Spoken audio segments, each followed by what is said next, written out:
Morning, afternoon, evening, everybody. Sleepy fam, welcome to Queen Bees. And yeah, this is episode 2, and hopefully you enjoyed the video. And if you enjoyed it, please subscribe, like, comment, share to friends and loved ones. Alright, now that's out of the way, let's get back to the game. If my voice sounds weird in this video, I have a, I have a cold, okay? A really bad one. Okay.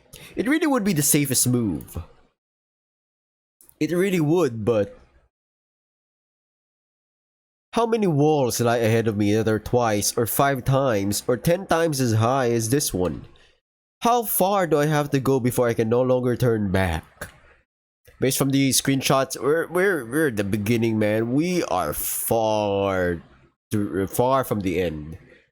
I slide my pack off my shoulders, but I don't hand it over. I place it safely behind me and pick up a handy rock. Roche, I hear you no ill will. Oh, I bear you no ill will, sorry. I'm like covering my eyes. I have a headache as well for this video, but I'll smash your sorry face in if you try and take my bag, okay? I'm not joking. The point of no return is already far behind me. Roche's grin widens, but I can also see sweat beading on his face. I don't think you've had it in you, Otto. Seriously? You've got guts, Pilgrim? Huh? Wonder Woman!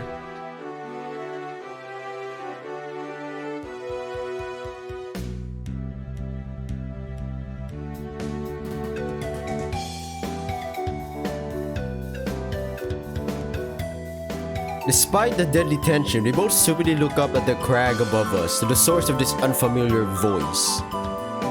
A striking figure stands there, a dark shape against the lowering western sun. The figure hops lightly down from the crag, landing in a neat crouch between me and my assailant. Ah, stranger! What the hell? It's only a girl! The girl appears to be a foreign adventurer of some kind. She's wearing an extravagant outfit that exposes a lot of her tan skin, and her hand is poised at the hilt of a jeweled sword. I can scarcely believe my eyes. The valley is attracting a lot of outlandish visitors today. Haha, I'm a girl with a magic sword. That's quite a get-up, baby. You some kind of pervert or what? Okay, let's try to be open-minded about foreign cultures, Roche. Right. It's certainly exotic. I'm sorry about him.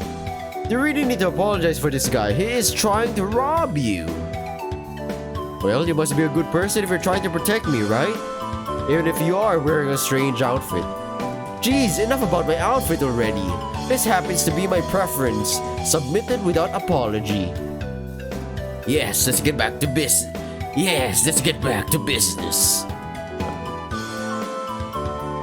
Business? The adventurer glances at Roche's dagger out of the corner of her eye, a dismissive grin on her lips. He swipes at the air as if trying to shake off the judgmental gaze. Otto, give me your bag. And Miss Pervert, give me your fancy sword. She laughs lightly and finally turns to face him. As you wish. Before he can react, she drops into a low stance and darts forward. Here is my sword. Oh, I'm liking this visual novel, man. With the slightest movement of her wrist, the sword seems to leap out of its scabbard and lash out like a snake. There's a shriek of pain, and Roche's dagger clatters against the rocks, followed by a few drops of red blood. His bony, long-fingered hand is skewered on the end of the adventurer's sword like an unfortunate spider.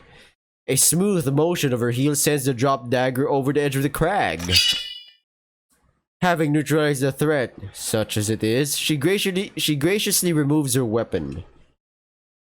Roche whimpers and shrinks away from her, clutching his bleeding hand. He looks thoroughly cowed. He opens his mouth as if to speak and then closes it again. I can't remember ever seeing this guy lost for words. There's an awkward silence. Finally, he turns about and slinks off into the rocks with not even a parting remark. He just scours away, I guess. I almost feel bad for him. Well, don't be, Otto. Get out of here, you lanky reprobate! My benefactor evidently holds no such sentiments. She flicks the sword again, shedding Roshi's blood like water off a duck's back, and returns it to its scabbard. I dropped the rock I'd picked up, now feeling rather brutish. Thank you, stranger. I would have been in trouble without these provisions. The adventurer flashes me a smile that, while not unfriendly, doesn't seem all that genuine. No thanks are necessary, my good man. All I ask is that you remember the name. Yeah, what's her name? She trails off and seems to lapse out of consciousness. The name? Maybe she lacks mana? I don't know. Magic sword. The somewhat suspicious smile disappears from her features. With a shock that comes like a flash of lightning, I finally notice that she's an uncommon beauty. I'm stricken. I almost failed to catch her when she suddenly falls towards me. Ah! Are you okay? Were you hurt? There comes the mournful howl of an empty stomach. It's not mine. Oh, she was hungry, starving. Now is as good a time as any for supper, I suppose.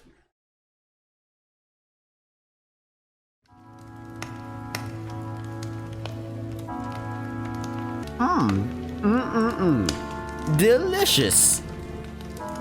This bread of yours is something, alright? And I'm not just saying that because I'm hungry. In the end, my provisions took a hit anyway. The foreigner is really going at them. Actually, I'm getting anxious. It's a different species from the rubbish I've been eating until now. Well, I'm a miller, after all. I like to think I know a thing or two about bread. To think I'd find such a treat in this backwater. Her even white teeth tear fluffy chunks of bread away, and there's a flash of pink tongue as she pulls it into her mouth. There's something pretty sexy about watching a cute girl mercilessly devour the fruit of one's sweat and toil. Okay, that's a little bit sus, but okay. What brings you up into this valley anyway? I can't imagine there's anything here that would be worth fighting through the forest for. The forest? Oh yes, I vaguely remember hearing something about that. It's spread all across the mouth of the valley, isn't it? That's right, it's supposed to be full of monsters. Thanks to that, we're effectively trapped up here. How did you get past it? Huh? I came from the opposite direction on a dragon. A dragon? I leaped to my feet. It seems I might have a bad habit of trusting anyone with a pretty face. I could be breaking bread with another enemy. What's the matter? The foreigner stares at me in surprise, crumbs of bread sticking to her cheeks. That really doesn't look like the face of a ruthless kidnapper, but I can't be too sure. I mean, I don't know as well, man. These are dangerous parts after all. My sister was just kidnapped by someone riding a dragon. They're not exactly a common sight around these parts. Your sister, eh? Tell me, my good man, is your sister possessed of a fair countenance and big bazongadongers, you know? Melons? Just answer the question.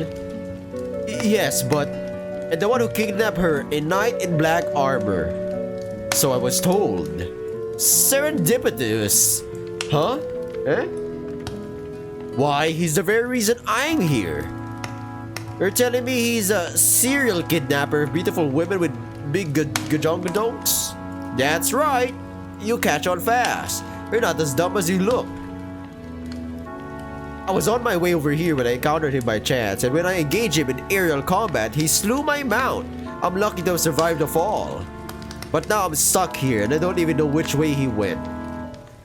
I was told he was heading east, the direction of the capital. The capital, eh? That's very interesting. Look at this. A gold coin. More gold. He's been leaving bags of gold at the scene of his kidnappings. Yeah, I've got one too. Take a closer look at the coin. I incline the top side of the coin towards the fire and peer closely at it. Where I was expecting to find the usual Saturnian profile of the king, however, I instead find that of a beautiful young woman. I can't put a name to the face, but at the same time, I faintly feel as though I've seen her before. Who is this? This really is a backwater. That's this country's current ruler, the Beast. Huh?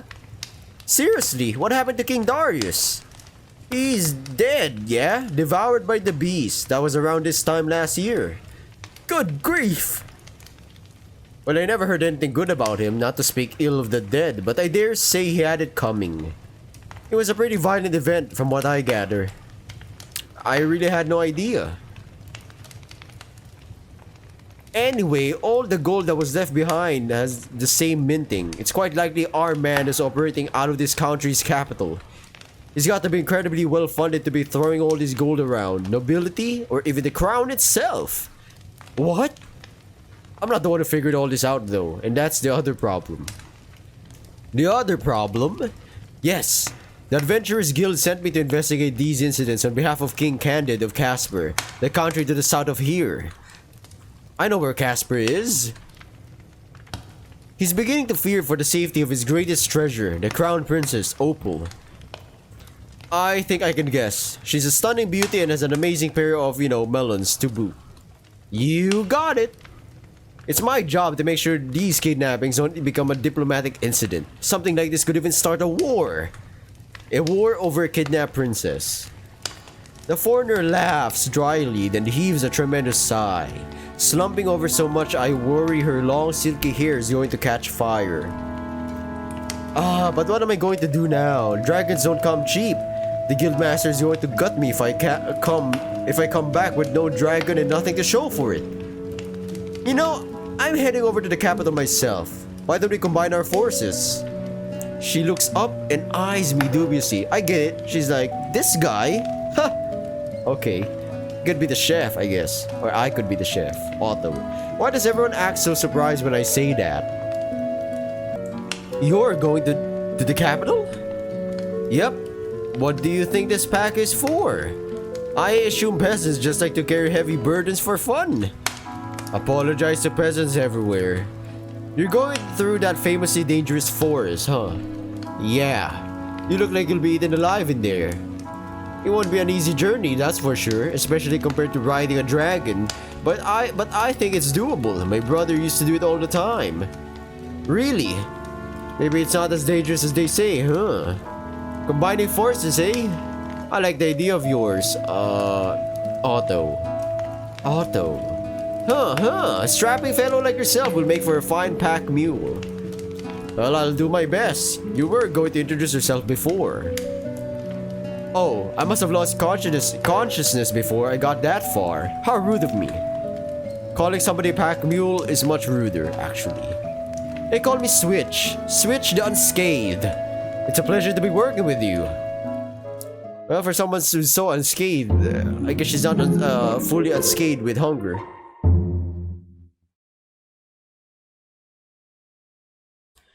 I awaken from a dream of the sky and great beating wings. Even before I open my eyes, I understand that the room I find myself in is not my own. Beneath me are bedclothes of satin and silk, satin, and there's a sweet perfume on the air. I lift myself from the sheets and look around. The room's furnishings are exotic and extravagant, but with little regard for taste. One of the walls features a large archway, either way. It opens into a large balcony and a view of the night sky. What the? A metal furry knight. Leaning against the archway is a tall figure of a knight in black armor. He's not looking out at the stars. He's looking at me. The shock of recollection rouses me faster than a dip in the lake on a winter morning. Sorry, I'm like closing my eyes. I'm about to sneeze. You've awoken from your dream. The knight's utterance is flat, devoid of any inflection that might suggest its meaning. His voice seems to echo out from some deep place, a great cavity within the dark confines of the armor. Where am I? Why did you bring me here? In response to my inquiry, he merely inclines his head slightly in the direction of the balcony. I slide off the bed and gingerly cross the threshold. The landscape that spreads out far beneath me is unmistakable. Even in the middle of the night, it's as familiar to me as the room is unfamiliar. It can't be. I retreat back inside the room, as if that will erase the reality before me. Why? Why did you? The knight pushes off from the pillar and stands straight. His dark form feels the archway like a door slamming shut on the past. Take off these filthy rags! What? He seems to tremble with irritation for a moment. Those disgusting peasant clothes, remove them immediately. Clothing befitting your role has been prepared for you. Why must I? Enough! Enough questions! Shh, damn, he's like, or this person, I don't know, dude or chick, could be anyone really, under the mask or armor. He's rough. A shriek escapes my mouth as the knight reaches out a claw-like gauntleted hand and tears my dress from my body. He holds the torn garment aloof, and blue flames leap from his clenched fist, consuming it instantly. I shrink from the wave of fierce heat, so intense that I fear I've suffered burns myself. Sinking to my knees, I pull the trailing bedsheets about myself, my eyes stinging with tears of terror and vexation. The knight lets his hand fall, sending a handful of ashes to scatter about the tiled floor. Though you are but a blissful fool, even you must understand. You cannot cling to the remnants of your dream, no matter how much you desire it to be reality.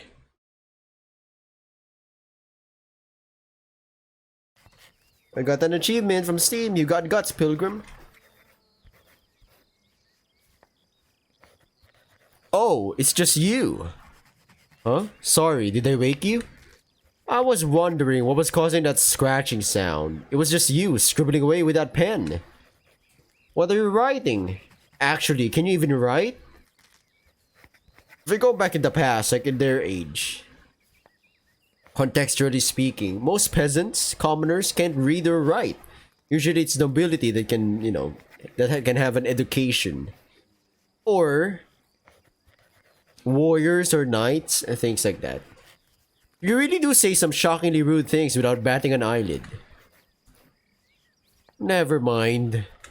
Anyway, I'm writing a note for Roche. I'll be leaving it here with a few supplies.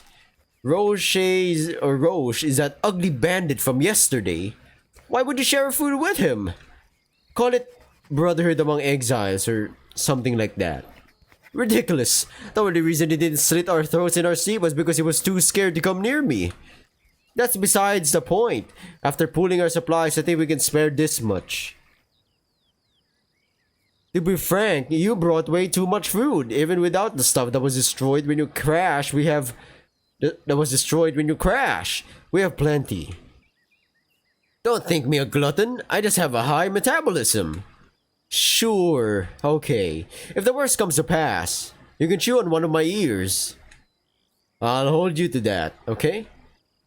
Do you mind if I tell him where your dragon's carcass is? Huh? Why? I don't follow. It seems like a shame to just leave it there for the crows to gorge themselves on. Now that I think about it, the uncooked flesh is supposed to be toxic, right? Yep, I hear that in the wild, the other members of a roost will roast their dead and cannibalize them. Okay, right. But since there are no other dragons around here, that isn't gonna happen. That great brute is just going to rot away in the sun whilst its poisonous blood seeps into the earth. It turns my stomach to just think about it. Rather than that, if Roche were to heed my advice and tell the village where it is, they might at least be able to get some use out of the skin, bones, and horns and such like. Maybe then they'll even forgive his transgressions. 2 birds with 1 stone. Huh? What strange details you choose to focus on? Eh? Is it strange? I hadn't given the slightest thought to the blasted dragon's carcass, let alone the welfare of that moronic bandit. I'll do whatever you want, but do it quick! Now that I'm awake, I'm hankering for some breakfast.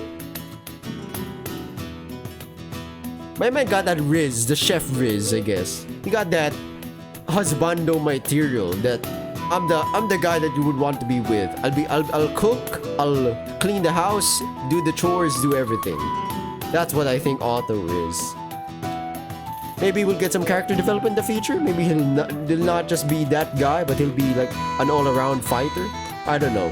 That's me speculating. After eating, my new companion and I sally forth across the valley's lower altitudes.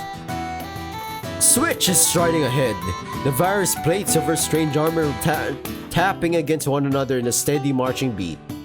I trudge along behind her own supplies, adding to my encumbrance.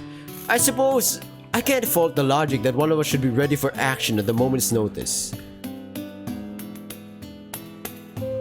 She did it again. Why does she keep stopping like that? I'll tell you if you're heading in the wrong direction, you know. You don't have to keep looking back at me. It's not that, but... What's wrong? I feel as though you're going to say I'm being rude again. Your tip at being considerate is appreciated, but let's hear it. Well, even accounting for the fact that you're carrying most of our supplies, aren't you rather slow? I knew you'd be annoyed. I get the feeling you're starting to think of me as some kind of insensitive clod. So, it's fine, calm down. That's not it. It's just something I tend to forget about, since it's rarely an issue in my day-to-day life. What is it? Are you lame or something? I wouldn't go that far. It's only... Ouch, my ears. Sorry, Sleepy Fam, for that. Only a childhood injury that didn't quite heal right. It slows me down a bit, but that's all. It's not like I'm an invalid or anything. Everyone's got something wrong with them. Really? I can't think of anything that's wrong with me. Yeah, she's very insensitive, but that's her character. Switch twirls on her heel, showing off every facet of a lithe, athletic body that is nevertheless by no means lacking in feminine charm. I'm basically perfect. Right, basically perfect. And modest too. Say, what made you choose the name Switch? Oh, you figured it out? You figured out it's not my real name. It didn't sound right to me, somehow. Maybe because it is homophonous with a word in this language? It's probably the word you're thinking of, though. Really? That's right, you speak our tongue fluently. You don't even have much of an accent. Byronese is practically the same as Western Step. I learned both when I was a student. That's a shocker. I'm really struggling to imagine this incorrigible tomboy in an academic setting. Now you're the one thinking something rude.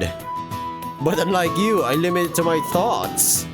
Anyway, it's switch as in exchange. I don't understand the significance here. You're forgetting it can be used to mean whip as well. Ah, okay. Huh? Why are you averting your eyes? It's cool, right? Switch and exchange kind of meant meaningful. A whip? Okay. If she used a whip, it kind of makes sense. It goes hand in hand. It is rather chilly for this time of year. Don't change the subject! After falling to a pace we're both comfortable with, we spend the remainder of the morning progressing steadily. And at length, we draw close to the first major obstacle of our journey. If memory serves, we'll be practically on top of it once we're over this hill. Great! I was just starting to get bored of these mountains. We crest the last ridge, and below us spreads a sea of black trees, submerged in a thick, unnatural mist. This is the infamous cursed forest, eh? It does look rather foreboding. Spoils the view a bit, I should think. You know what spoils this? I'm ending this video right here. That's what spoiling is. But yeah, hopefully I can push out more videos, variety games, and other popular games that, I don't know, people enjoy and like.